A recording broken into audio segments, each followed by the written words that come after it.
I will explain chapter 3rd, class 9th. NCERT book Beehive. Chapter name is The Little Girl. This chapter will be in 2 parts. So let us start. The little girl, he was a figure to be feared and avoided. वो जो छोटी लड़की थी उसको वह व्यक्ति डरावना लगता था.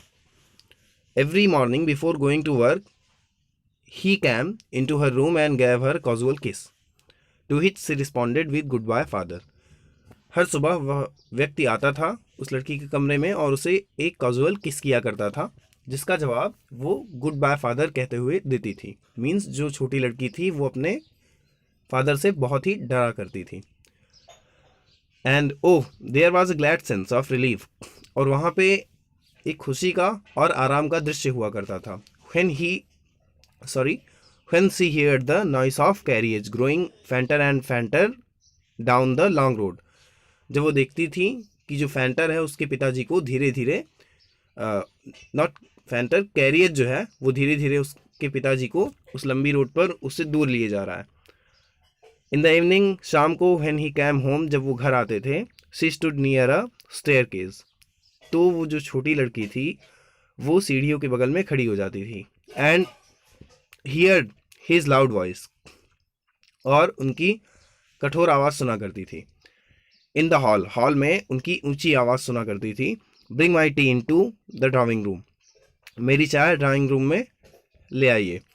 हैज़न्ट द पेपर कम इट, अभी तक पेपर नहीं आया है. मदर गो एंड सी, जाइए और देखिए. If my paper is out there, कि मेरा पेपर शायद बाहर है.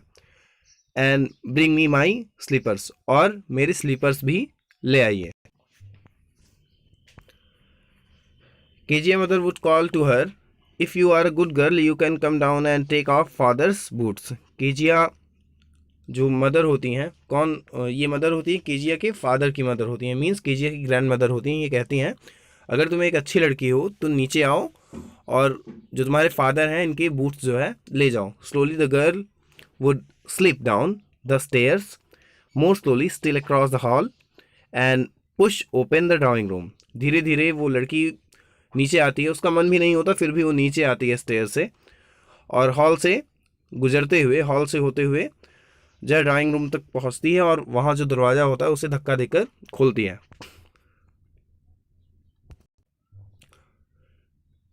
By that time he had his spectacles on and looked at her.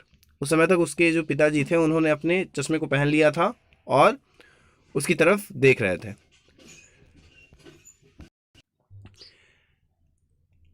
And looked at her over them a way that was terrifying to that girl. उस समय तक उसके पिताजी जो थे उन्होंने अपने चश्मे को पहन लिया था और उस लड़की को इस प्रकार से देख रहे थे जो कि उस छोटी लड़की के लिए डरावना था. वेल केजिया, अच्छा Kezia, hurry up and pull off these boots and take them outside. जल्दी करो, ये जूते उठाओ, ये बूट्स उठाओ और इन्हें बाहर की ओर रखाओ. Have you been a good girl today, क्या तुम एक अच्छी लड़की नहीं हो? आई डोंट नो फादर, मैं नहीं जानती. फादर यू डोंट नो, तुम नहीं जानती. If you stutter like that mother will have to take you to doctor. तो अगर तुम इस तरह से हकलाती रहोगी तो मैं मम्मी से कहूँगा कि वो तुम्हें एक डॉक्टर के पास ले जाए. सी नेवर सटर्ड विद अदर पीपल, वो कभी दूसरे लोगों के सामने नहीं हकलाती थी. Had quite given it up, और लगभग उसने हकलाना छोड़ दिया था. बट ओनली विद फादर, लेकिन वो अपने पिताजी के सामने हकलाती थी. बिकॉज देन, क्योंकि तब she was trying so hard to say the words properly, क्योंकि उस समय वो शब्दों को बहुत सही तरीके से कहना चाहती थी. वॉट इज़ द मैटर, क्या बात है? What are you looking so raised about, तुम इतने परेशान क्यों दिख रहे हो? मदर, माँ, आई विश you taught this child not to appear on the brink of suicide. मैं चाहता हूँ कि आप इस बच्ची को सिखाएं कि ये अपना आत्महत्या करने वाला मुंह ना बनाए, या सुसाइड कमिट करने वाला मुंह ना बनाए. हेयर केजिया, यहाँ देखो Kezia. Carry my tea cup back to the table carefully, मेरा टी कप ले जाओ और टेबल पर केयरफुली रखो. ही वॉज सो बिग, वो बहुत ही बड़ा आदमी था। केजिया अपने पापा के बारे में सोच रही हैं, वो बहुत ही बड़ा इंसान था।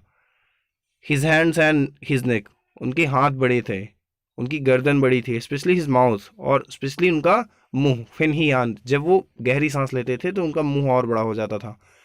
Thinking about him alone was like thinking about a giant, अकेले में तो उनके बारे में सोचना जैसे किसी राक्षस के बारे में सोचना था।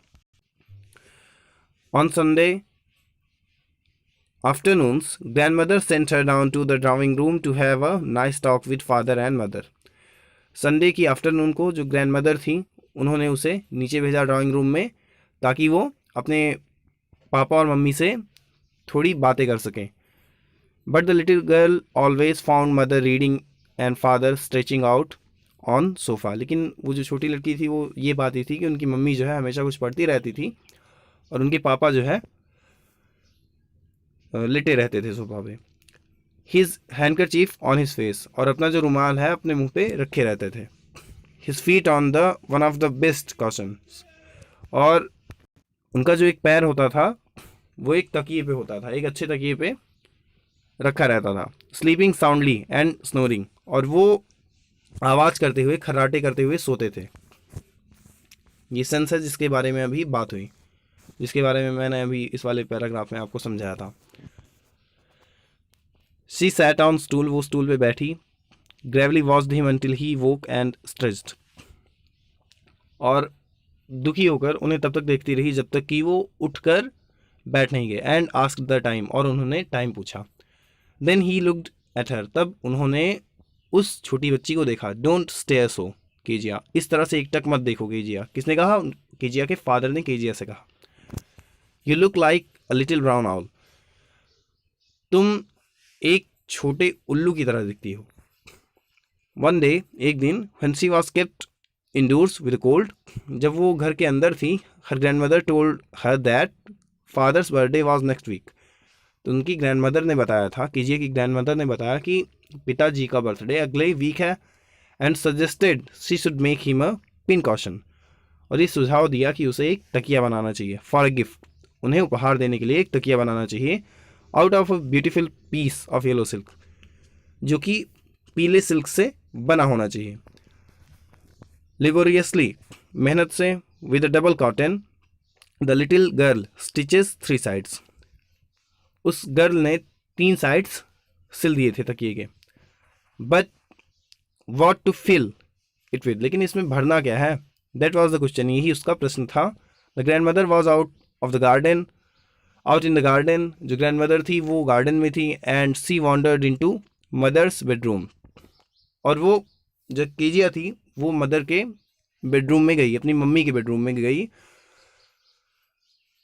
टू लुक फॉर स्क्रैप्स, कुछ जो है तकिए में भरने के लिए, स्क्रैप को ढूंढने के लिए। स्क्रैप मीन्स होता है जो कपड़े कटे फटे होते हैं, उनको कहते हैं हम स्क्रैप, जो तकिए में भरे जा सकें।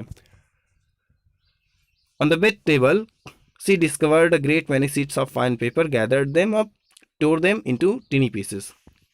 अब उसे जो है वहाँ पे बहुत सारे पेपर्स पड़े हुए मिले, उसने उन्हें इकट्ठा किया और छोटे छोटे टुकड़ों में फाड़ दिया। एंड स्टफ्ड हर केस, और जो है जो तकिया था उसमें इसे भर दिया। Then saved up the 4th side, और जो चौथा साइड था तब इसे उसने सिल दिया। That night there was a hue and cry in the house, उस रात को घर में सभी लोगों के अंदर बहुत ही नाराज़गी थी। मतलब सब लोग बहुत ही ज़्यादा नाराज़ थे क्योंकि उसमें कुछ ज़रूरी सामान रहा होगा। Father's great speech for the port authority had been lost, जो पिताजी की ग्रेट स्पीच थी पोर्ट अथॉरिटी के लिए वो खो गई थी। रूम्स वर सर्च्ड, कमरों में खोजा गया। सर्वेंट्स क्वेश्चन, नौकरों से पूछा गया। Finally mother came to Kezia's room, अंततः जो मदर थी वो केजिया के रूम में आई और कहती हैं, Kezia I suppose you didn't see some papers on a table in our room. Kezia, क्या तुमने कुछ पेपर्स हमारे रूम में देखे, टेबल पर हमारे रूम में देखे? ओ यस, हाँ मम्मी, सी सेड, केजिया ने कहा, हाँ mummy. I tore them up for my surprise, मैंने उन्हें फाड़ दिया अपने सरप्राइज के लिए। व्हाट, क्या? स्क्रीम्ड मदर, उनकी माँ चिल्लाई। Come straight down to the dining room, this is that, इसी पल हमारे साथ चलो नीचे डाइनिंग रूम में। 6. This is 6 stanza, and this will be last for today. And she was dragged down to where father was pacing and fro. और वो जो है, जो उसकी मदर थी, उसे घसीटते हुए लाई जहाँ उनके पिताजी चिल्ला रहे थे. हैंड्स बिहाइंड हर बैक, अपना हाथ पीछे करके जहाँ उनके पिताजी चिल्ला रहे थे. वेल, अच्छा, ही सेड शार्पली, उन्होंने तेजी से कहा. मदर ने एक्सप्लेन किया. He stopped and stared at the child, वो शांत हो गए, मीन्स वो रुक गए और उस छोटी बच्ची को घूरते रहे. डिड यू डू दैट, क्या तुमने ऐसा किया है? नो फादर, सी विस्पर्ड, उसने मतलब थोड़ी आवाज में कहा. नहीं पिताजी. Mother go up to her room and fit down the demon thing. See that the child's put to bed this instant. वो उसकी माँ से वो अपनी माँ से कहते हैं, मीन्स कीजिए कि ग्रैंड मदर से कहते हैं कि इसे इसी पल इसके कमरे में ले जाइए, जहाँ तक हो सके इसे वहीं पे सुला भी दीजिएगा, क्योंकि उसके पिताजी जो है बहुत ही गुस्सा रहते हैं और वो चाहते हैं कि उस गुस्से के सामने केजिया उनके सामने ना रहे, अदरवाइज मे बी शायद वो उसे मार दें. So friends, this was the explanation of chapter 3. This is sense 1. Soon I will bring another part for you. Thank you. Have a good day.